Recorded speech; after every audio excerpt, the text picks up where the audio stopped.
Okey, jom kita borak sikit pasal satu bentuk hiburan baru ni. Dia memang sangat ketagih dan direka khas untuk telefon pintar kita. Cepat, penuh dengan drama dan saya yakin benda ni dah lalu lalang kat suapan media sosial anda. Dialog macam ni bunyinya macam dari filem blockbuster kan? Tapi sebenarnya tak. Ia datang daripada set penggambaran satu jenis rancangan baru yang dihasilkan pada kelajuan yang memang luar biasa. Dan jangan ingat ini trend kecil-kecil tau. Statistik dah tunjukkan 1 daripada 10 orang dewasa ke Amerika Syarikat dah pun layan gelombang drama baru ni. Ramai tu. Ini yang membawa kita kepada persoalan utamanya. Apa benda sebenarnya microdrama ni?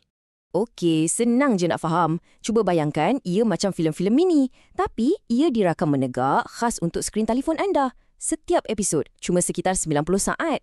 Tapi dalam 90 saat tu, jalan ceritanya padat dan lengkap. Memang direka untuk buat anda terpaku masa tengah scroll. Dan yang menariknya, fenomena ni bukannya datang dari Hollywood. Asal usulnya sebenarnya dari budaya video pendek yang dah meletup kat China.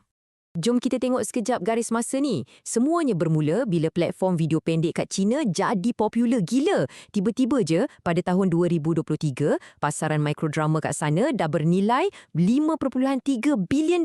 Lepas tu, hujung tahun yang sama, satu aplikasi nama dia Real Short, sekejam je tapi dia berjaya pintas TikTok jadi app hiburan nombor 1 kat US. Dan jangkaannya, menjelang 2027, pasaran China sahaja dijangka akan berkembang lebih 2 kali ganda. Memang laju betul pertumbuhan dia. Tapi kan, ia bukanlah satu kejayaan yang datang bergolek. Pengasas Real Short sendiri, Joey Jia, ada cerita macam mana pada mulanya aplikasi diorang ni gagal teruk kat pasaran US. Kadar pengguna yang kekal sangat-sangat rendah dan satu pasukan betul-betul terseksa. Jadi, apa yang ubah nasib diorang? Jawapannya mudah je. Jalan cerita klise yang kita semua dah biasa tengok. Tiba-tiba, rancangan macam The Double Life of My Billionaire Husband meletup. Nampaknya, penonton KAS ni terpikat dengan drama-drama klasik. Perempuan dalam kesusahan diselamatkan hero atau kahwin dengan orang tak kenal. Rupa-rupanya CEO kaya raya. Plot-plot macam ni lah yang jadi penyelamat syarikat tu. Okey, ini membawa kita kepada formula di sebalik kejayaan microdrama. Ia sebenarnya gabungan yang bijak antara cara production yang sangat efisien dengan sistem pembayaran yang pandai. Penting untuk kita faham, microdrama ni tak cuba pun nak lawan Netflix secara terus. Netflix ni untuk pengalaman santai, lean back kat ruang tamu. Real Short pula mengisi masa-masa terluang kita yang sekejap-kejap tu. 3 ke 5 minit masa tunggu lift atau rehat makan tengah hari. Ia direka khas untuk isi kekosongan masa tu. Dan perbezaan dari segi production memang langit dengan bumi. Satu siri mikrodrama yang ada 60 hingga 90 episod boleh siap dalam 7 ke 10 hari je dengan kos dalam $300,000.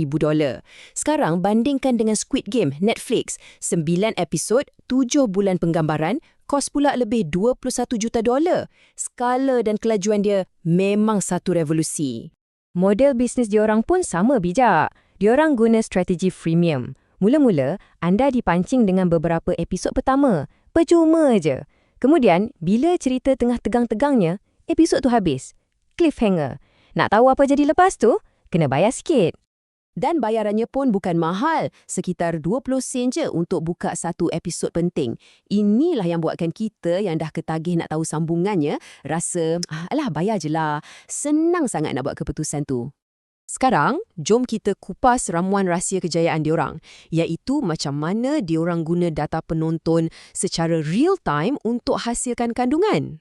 Pengasas Real Short sendiri terangkan, selalunya orang yang buat filem atau drama tak ada akses terus kepada data macam ni.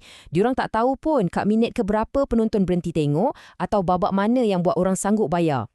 Tapi dengan data ni, diorang boleh cipta satu kitaran maklum balas yang super pantas.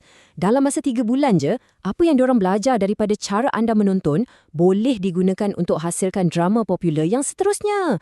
Cepat betul diorang boleh adaptasi dengan cita rasa penonton. Ini contoh terbaik macam mana diorang guna data tu. Mula-mula, penonton diorang kebanyakannya perempuan muda. Tapi data tunjuk ada peluang besar untuk tarik penonton lelaki. Jadi, apa diorang buat? Diorang sengaja hasilkan konten yang lebih maskulin. Hasilnya, jurang jantina penonton diorang makin lama, makin kecil. Bijak kan? Jadi, apa maksud semua ni untuk masa depan TV? Adakah benda ni cuma trend sementara atau ia betul-betul akan jadi sebahagian daripada hiburan arus perdana?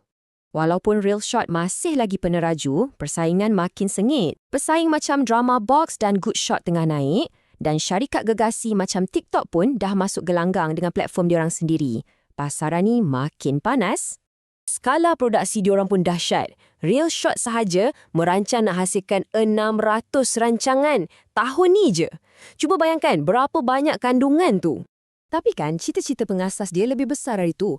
Matlamat utama dia bukan sekadar nak jadi besar, tapi nak bekerjasama dengan gergasi penstreaming macam Netflix. Dia nak tengok macam mana microdrama ni boleh wujud bersama dan saling membantu model bisnes yang dah ada. Jadi, ini tinggalkan kita dengan satu persoalan yang menarik untuk difikirkan.